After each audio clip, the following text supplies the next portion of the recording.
On this day in 1964, Vinnie Paul is born.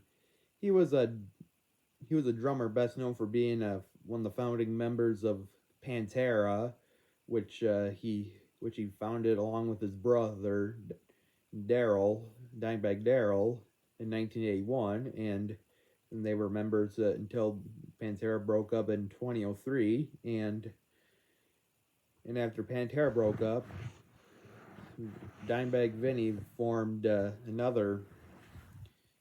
band called Damage Plan, which Dimebag was shot and killed while in Ohio while Damage Plan was performing, and also also they collaborated with David Allan Coe on an album called Rebel Meets Rebel, which was posthumously released in 2006 for Dimebag. And on this day in 1888, the Great Blizzard of 1888 occurs.